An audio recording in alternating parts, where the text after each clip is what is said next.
ಇವತ್ ನಾನ್ ಚುರ್ಮುರಿ ಮಾಡಿದ್ಕೆ ಇದು ತಿಂದು ನಮ್ಮ ಅಮ್ಮನ ಪರಿಸ್ಥಿತಿ ಈಗಾಗೋಗಿತ್ತು. ಅಣ್ಣ ನನ್ನ ಕೈಲಿ ಆಯ್ತಾ ಇಲ್ಲ, ಅಯ್ಯೋ ಅಣ್ಣ.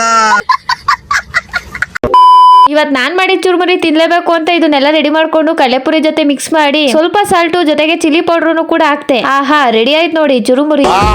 ಇದನ್ನ ನಾನು ಒಬ್ಳೆ ತಿಂದ್ರೆ ಹೊಟ್ಟೆ ನೋವು ಬರುತ್ತೆ ಅಂತ ನಮ್ಮ ಮನೇಲಿರೋ ನಮ್ಮ ಅಮ್ಮನ್ ಕೊಡೋಣ ಅಂತ ಹೋದೆ. ನಾನ್ ಮಾಡಿದ ಚುರುಮುರಿ ತಿನ್ನಕ್ಕಿಂತ ಮುಂಚೆ ನಮ್ಮ ಅಮ್ಮ ಈಗಿದ್ರು, ಆದ್ರೆ ತಿಂದಾದ್ಮೇಲೆ ಹೇಗಾದ್ರು ಗೊತ್ತಾ, ಇವಾಗ ನಾನ್ ಮಾಡಿರೋ ಚುರುಮುರಿನ ನಾನೇ ತಿನ್ನುವಂತಹ ಸಮಯ. ಗೈಸ್, ನಾನೊಂದ್ ಚಾಲೆಂಜ್ ಹಾಕಿದ್ದೆ. ಏನಂದ್ರೆ ನಮ್ ಇಬ್ರಲ್ಲಿ ಯಾರು ಸೋಲ್ತಾರೋ ಅವರು ಗೆದ್ದೋರ್ಗೆ ಕರೆನ್ಸಿ ಹಾಕ್ಸ್ಬೇಕು ಅಂತ. ಇದನ್ ಕೇಳಿ ನಮ್ಮ ಅಮ್ಮ ಬೇಗ ಬೇಗ ತಿಂತಿದ್ರು, ಆದ್ರೆ ನಾನ್ ಮಾತ್ರ ನಿಧಾನವಾಗಿನೇ ತಿಂತಿದ್ದೆ. ಯಾಕಂದ್ರೆ ನನಗೆ ಗೊತ್ತಿತ್ತು ನಾನೇ ಗೆಲ್ಲೋದು ಅಂತ. ಚುರುಮುರಿ ಖಾಲಿ ಮಾಡೋ ಸಂದರ್ಭದಲ್ಲಿ ನಮ್ಮ ಅಮ್ಮನ ಈಗ ಕೇಳ್ದೆ, ಹೆಂಗೈತೆ ಚುರುಮುರಿ? A few moments later. ಇಷ್ಟು ಖಾರ ತಿಂದ್ರೆ ಬದುಕ್ತಾರ? ಮತ್ ನಾನ್ ಸತ್ತೇ ಹೋಗಿಲ್ಲ ಮತ್ತೆ.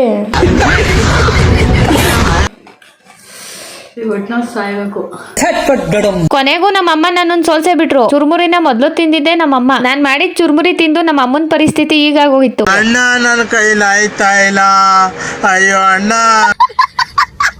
ಚುರುಮುರಿನ ಮೊದ್ಲು ತಿಂದಿದ್ದೆ ನಮ್ಮಮ್ಮ, ಆದ್ರೆ ಗೆದ್ದವ್ರು ಅವ್ರೆ ಅಂತ ಅನ್ಕೋಬೇಡಿ. ಯಾಕಂದ್ರೆ ನಾನ್ ಮುಂಚೆನೆ ಹೇಳಿದ್ದೆ ನೀರ್ ಕುಡಿಬಾರ್ದು, ಸ್ವೀಟ್ ತಿನ್ಬಾರ್ದು ಅಂತ. ಆದ್ರೆ ನಮ್ಮಮ್ಮ ಚಾಕ್ಲೇಟ್ ತಿಂತಿದ್ರು. ಈ ಚುರುಮುರಿ ಚಾಲೆಂಜ್ ಅಲ್ಲಿ ನಿಮ್ ಪ್ರಕಾರ ಯಾರ್ ಗೆದ್ರು ಕಮೆಂಟ್ ಹಾಕಿ.